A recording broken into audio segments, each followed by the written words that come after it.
Arranquemos interpretando estas imágenes. ¿Qué tenemos acá? Una pompa de jabón, que estaba la discusión de que, ¿por qué una pompa de jabón y una burbuja? Ahora vamos a echar luz acerca de eso. Gotas, burbujas y meniscos. ¿En qué se relacionan todas estas imágenes? Hay una interfase, ¿sí? No cualquier interfase. ¿Qué pasa con la interfase? ¿Es lisa? Es curva. Hay una interfase curva. ¿Bien? Bueno, la ley de Laplace lo que va a hacer es relacionar la presión a ambos lados de esa interfase con los fenómenos de tensión superficial, ¿sí? Con la fuerza de tensión superficial. Y arranquemos desde el principio. ¿Por qué piensan que una interfase es curva? ¿Qué debe pasar a ambos lados de esa interfase para que haya una curvatura? Hay una diferencia de presión. ¿Bien? En este caso, ¿dónde hay más presión? ¿Adentro o afuera? Adentro, ¿sí? Y si tuviésemos una interfase plana, así, ¿hay diferencia de presión? No, ¿sí? La diferencia de presión la consideramos nula. Bueno, con esos elementos vamos a ir arrancando. Pero veamos cuál es el rol de la tensión superficial acá. Gracias a la diferencia de presión, esta interfase se deforma, ¿no es así? Entonces ahí actúa la tensión superficial para evitar la deformación de la superficie. ¿Bien? Entonces con todos esos conceptos vamos a arrancar con la interpretación del modelo de Laplace. Pero antes de arrancar necesitamos definir ciertos conceptos en cuanto a dimensiones, ¿sí? Definiciones geométricas, curvatura y radio de curvatura. Vamos a ver un ejemplo gráfico. Acá tenemos una curvatura y acá tenemos otra. Digamos, una línea, ¿sí? Curva. Vamos a ver la curvatura de esta línea en este punto. Para eso tomamos un punto y trazamos una tangente. ¿Bien? Y vemos cuán rápido se aleja nuestra línea de esa tangente. Miren este caso y este caso. Acá se aleja más rápido de la tangente, es más curva. Acá se aleja menos rápido, es menos curva. ¿Bien? Ahora definamos radio de curvatura. Para definir el radio de curvatura, tomamos el mismo punto que antes y dos puntos más adyacentes. Y trazamos un círculo, ¿sí? Que contenga esos tres puntos. Este es el círculo para esta línea curva, para esta curva. Y este es el círculo para el segundo caso. ¿Bien? Trazamos el radio de esa circunferencia y vemos que, en este caso, ¿cómo es el radio? Mucho menor. ¿Bien? Entonces, ¿qué vimos? Que cuanto mayor es la curvatura, menor es el radio. ¿Bien? ¿Vieron qué sencillo? Es como podemos, de una forma muy conceptual, analizar estos parámetros geométricos. En la diapo anterior tenía las definiciones, pero no vienen al caso. Lo que importa es que lo entiendan. Y algo importante es cómo podemos calcular la curvatura, como la inversa del radio de curvatura. ¿Bien? Pero en tensión superficial no nos interesa una dimensión, sino dos dimensiones. Entonces la cosa se complejiza un poco más, porque la intención es analizar la curvatura de una superficie a un determinado punto. ¿Sí? Pero vamos a usar los mismos conceptos que para una dimensión. Entonces, supónganse que queremos analizar la curvatura en el punto O del elemento de superficie. ¿Cuál es el elemento de superficie? Acá hay muchas cosas, pero es esto, ¿sí? ¿Lo ven? Este es el elemento de superficie y este es el punto O. Lo que vamos a hacer primero es considerar un vector normal al elemento de superficie con origen en ese punto, ¿sí? Un vector normal. Trazamos un plano perpendicular, ¿sí? Que intersecte a ese vector normal. Y este plano lo que va a hacer es contemplar, ¿sí? Tener en él esa curvatura en una dimensión. Este plano va a ser una dimensión y va a atravesar una de las curvaturas. ¿Bien? Entonces, ¿cómo podemos analizar esta curvatura? Podemos trazar la circunferencia, ¿sí? Trazar el radio y este va a ser el radio de esa curvatura. ¿Bien? Es como el tratamiento con una dimensión.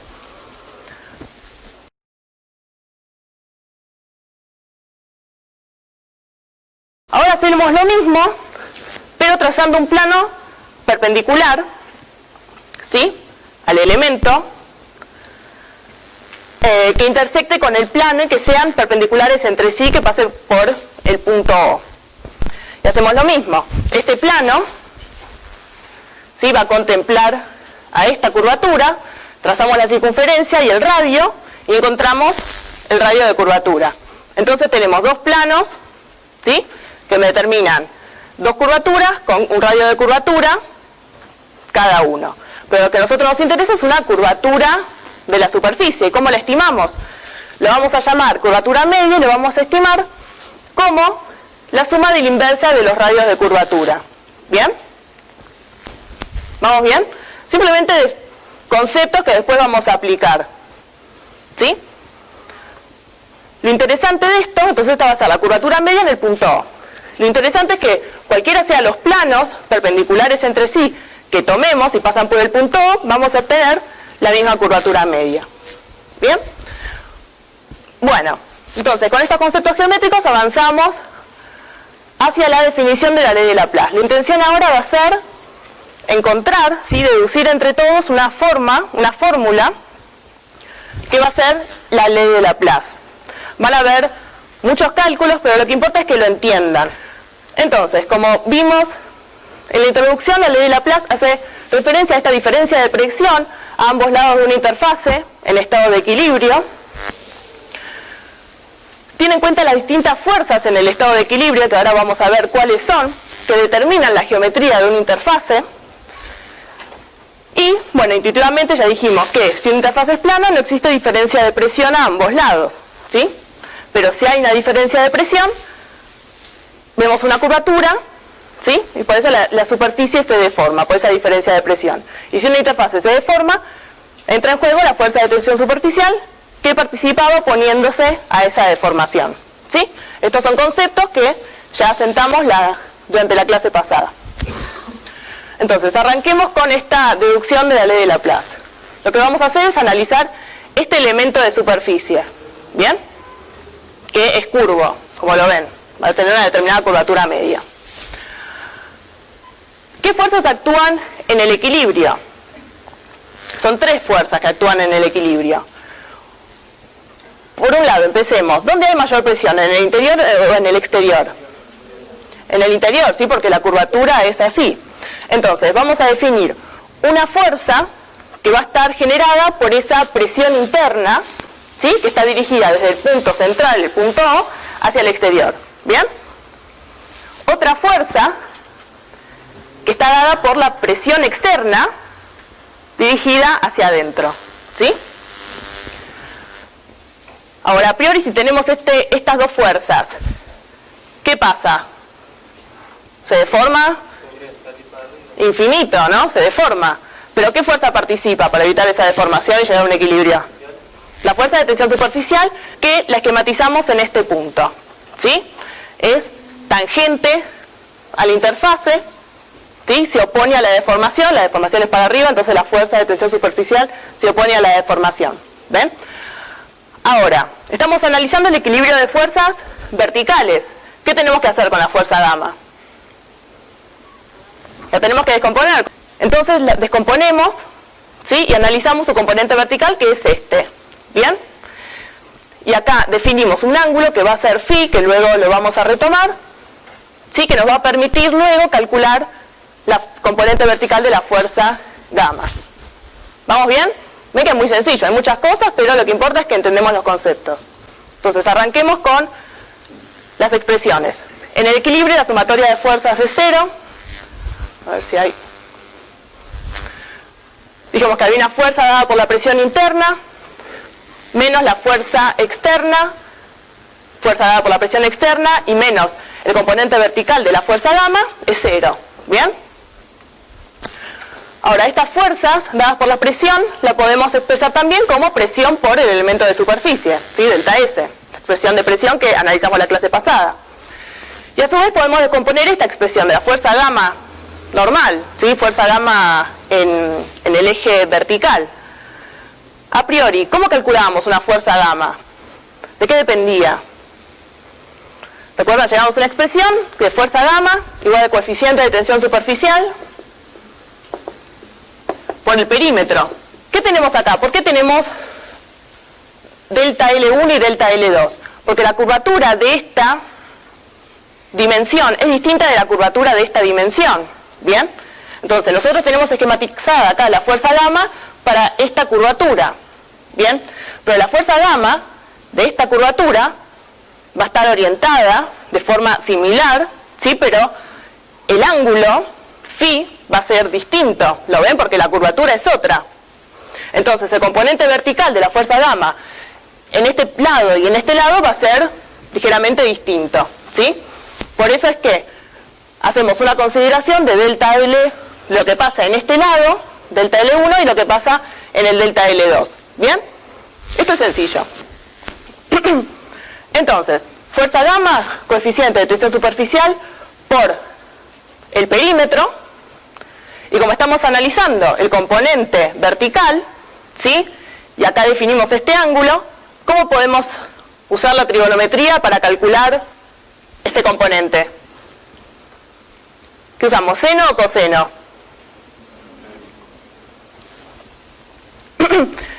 Sería cateto opuesto. Seno, ¿sí? La vez pasada hicimos uso del coseno, pero los ángulos eran otros. ¿Bien? Entonces siempre no usen nada de memoria, no pongan coseno de memoria, sino interpreten, ¿sí? Desde el punto de vista trigonométrico que estamos analizando. Entonces, seno. ¿Bien? Por 2, ¿por qué? Porque recuerden, estamos analizando dos perímetros. Y algo análogo sería con este lado. ¿Bien? ¿Vamos bien? Entonces, tenemos acá el coeficiente de tensión superficial, el perímetro y el seno del ángulo para lo que estamos analizando la componente normal. Bien. Ahora, vamos a hacer una consideración. Que eso yo los invito luego a que repasen las propiedades de los triángulos, ¿sí? Lo discutimos por el foro, porque tienen que repasar mucho. Toda la carrera es acumulativo, ¿sí? Seno, coseno, descomposición de vectores, ángulo de triángulo, todas las propiedades de los triángulos las tienen que tener muy frescas. Estamos usando la matemática como herramienta, ¿sí? Para analizar fenómenos físicos, entonces eso no nos puede limitar. Como el elemento de superficie, este es muy pequeño, podemos considerar que esto es recto, ¿sí? Y consideramos que este triángulo es igual a este triángulo, ¿bien? Entonces, para calcular este ángulo, ¿sí? Este ángulo es igual a este ángulo, en nuestra suposición, y podemos usar estas dimensiones para calcularlo, ¿bien? Y así, en última instancia, calcular el componente vertical de la fuerza gamma. Entonces, el seno de phi sería igual a ¿qué? A OA sobre el radio, ¿bien? Desde un punto de vista trigonométrico. Y eso es lo mismo que decir que 2 veces OA, ¿sí? 2 veces que sería delta L2, sobre 2 veces R1, ¿sí? Simplemente multiplicamos por 2 lo mismo, entonces nos da lo mismo, ¿sí? 2 veces R1. Y llegamos a esta expresión, que el seno de phi es delta L2, ¿sí? Todo esto sobre 2 veces el radio de curvatura. Y lo mismo podemos hacer con el seno de phi 2. ¿Bien? Consideramos que es ese triángulo de ahí. Entonces, estas expresiones las podemos reemplazar acá. ¿Sí? Y tenemos esto. Y a su vez podemos seguir reemplazando. Lo que importa es que entiendan, no importa que se aprendan todo esto de memoria. Pero a priori ustedes ven que simplemente analizando qué es lo que pasa, ustedes pueden interpretar qué fuerzas actúan, ¿sí? Y con un par de expresiones llegar por sus propios medios a una expresión de una ley que es bastante compleja, ¿sí? Entonces, delta L1 por delta L2, ¿qué es? Delta L1 por delta L2, a priori, ¿qué nos da? Un área, ¿sí? El delta S, el elemento de superficie. Entonces, reemplazamos eso por delta S. ¿Bien? Llegamos a esa expresión. ¿Qué hacemos? Simplificamos por delta S, ¿sí? Están todos los términos, lo podemos simplificar. Reordenamos y llegamos a esta expresión, ¿sí? ¿Qué tenemos? Delta P sobre el coeficiente de tensión superficial es igual a 1 sobre R1 más 1 sobre R2. ¿Qué era esto? 1 sobre R1 más 1 sobre R2. La curvatura media, ¿sí? Entonces, ¿qué me relaciona esta expresión? La curvatura media con todos los parámetros que me determinan esa curvatura, que era la diferencia de presión, ¿sí?, de esa interfase, y la fuerza de tensión superficial, ¿sí?, representada acá a través del coeficiente de tensión, que se oponía a la deformación. ¿Bien? Bueno, pero nosotros hicimos toda esa deducción considerando una sola interfase. Hay sistemas con más de una interfase. Entonces, de forma genérica, lo que vamos a hacer es agregar una K a la expresión anterior, y esto me va a representar el número de interfaces del elemento de superficie. ¿Bien? Ahora después vamos a ver por qué valor lo reemplazamos de acuerdo al sistema que estemos evaluando. Y R1 y R2, bueno, son los radios de curvatura perpendiculares entre sí sobre el elemento de superficie considerado. Lo mismo que hicimos antes. Ahora, acá tenemos, y acá esto va a ser revelador para ustedes, porque acá vamos a ver la diferencia entre una gota y una pompa. ¿Qué sucede con los radios de curvatura si trazamos los planos perpendiculares entre sí y trazamos los radios de curvatura? ¿Cómo van a ser los radios entre sí? Iguales, ¿sí? Entonces, para una gota, burbujas, pompas y para meniscos también, ¿sí?, que luego a continuación vamos a analizar meniscos y lo van a ver mejor, ambos radios de curvatura son iguales entre sí. Entonces esto nos queda 2 sobre R, ¿no? Ahora, veamos qué pasa con el número de interfaces. ¿Una gota qué es? Agua con aire, por ejemplo. ¿Cuántas interfaces hay? Una. ¿Todos lo ven? Una burbuja, ¿qué es? Aire con agua. ¿Cuántas interfaces hay? Una. ¿Qué es esto? Esto es una película jabonosa de cierto espesor. ¿Cuántas interfaces hay acá? 2. ¿Todos lo ven? Aire, película jabonosa, aire. ¿Bien?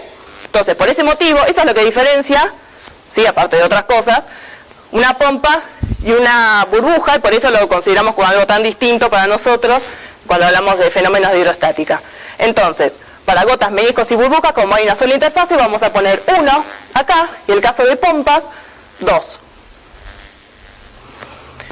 De acá hay otro caso que quizás acá no lo ven con mucha claridad, pero luego lo van a trabajar en las mostrativas y van a hacer la experiencia ustedes mismos, que son los casos de placas paralelas, que no son otra cosa que dos portaobjetos, ¿sí?, muy juntos entre sí, que pueden colocar en líquido, y el líquido adopta esta posición, ¿sí? Sube el líquido, tiene esta posición, así, esa, ¿lo ven? Más o menos con mucha imaginación. Entonces, si trazamos dos planos perpendiculares entre sí, uno de los planos va a tener, ¿sí?, va a contener a esta curvatura, y esta es muy fácil de ver, la curvatura que hacíamos. Para ver el radio de curvatura trazamos una circunferencia y vemos el radio, y esta curvatura, que esto es prácticamente liso, plano, ¿sí? Si trazamos una circunferencia que contenga estos puntos, ¿cómo va a ser esa circunferencia? Va a ser infinita, ¿no? Enorme, porque esto no es curvo, entonces la circunferencia va a ser infinita. ¿Y el radio de curvatura de esa circunferencia infinita cómo va a ser? También infinita. Entonces, 1 sobre infinito, ¿a qué tiende? 0, ¿sí? Entonces esto lo despreciamos. Entonces la expresión de Laplace para placas paralelas queda de esta forma. Delta P sobre gamma, 1 sobre R, igual a 1 sobre R. ¿Bien? Entonces, estas van a ser las expresiones que ustedes van a usar en los trabajos prácticos para analizar ciertos fenómenos que van a ver a través de las mostrativas de tensión superficial. Y ahora las van a poder interpretar exitosamente. Vamos a ver un ejemplo para poner en juego estos conocimientos con esta situación, que luego nos va a sentar, nos va a dar el puntapié para analizar la relevancia fisiológica de la tensión superficial, ¿sí?, a nivel pulmonar, por ejemplo, algo tan vago como esto. Entonces, si entendemos bien esto, ya vamos a entender gran parte de la fisiología respiratoria.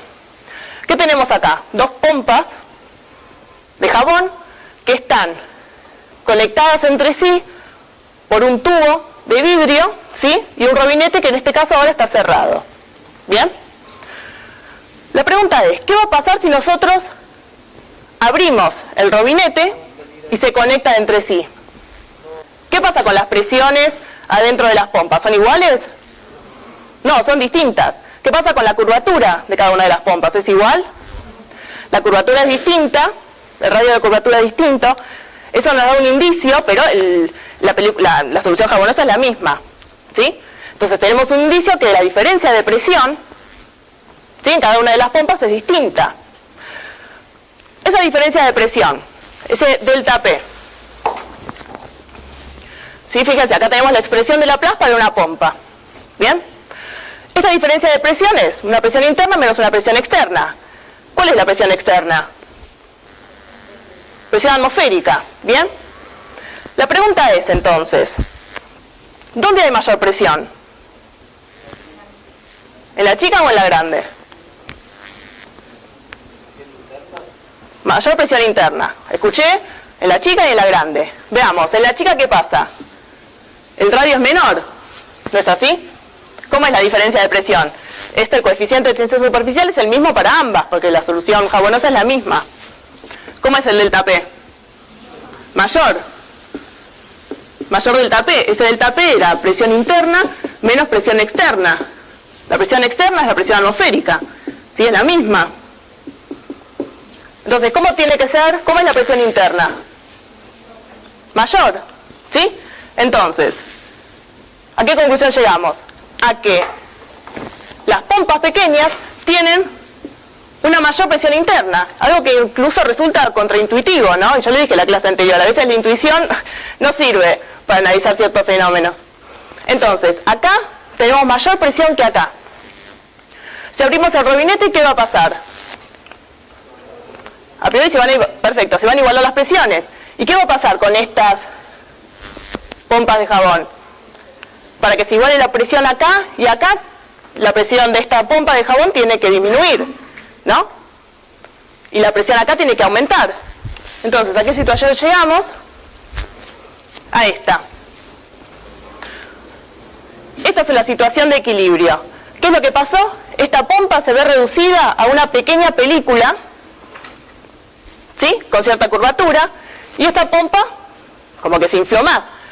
Pero la presión acá es igual a la presión acá, interna. ¿Cómo es la diferencia de presión acá y acá? ¿Igual? ¿Mayor? ¿Menor en un caso que en otro? La diferencia de presión sería, por ahí dijeron igual, ¿sí? En ambos casos la presión es atmosférica, la presión en este punto es igual a la presión de esta pompa, ¿sí? La diferencia de presión es la misma en ambos casos. Entonces, si la diferencia de presión es la misma, estamos hablando de la misma película jabonosa, ¿cómo va a ser la curvatura? Igual. Y efectivamente, si nosotros acá trazamos una circunferencia, ¿sí?, que contenga a esta interfase, vamos a tener esta misma circunferencia. ¿Bien? Entonces, esto es una experiencia interesante.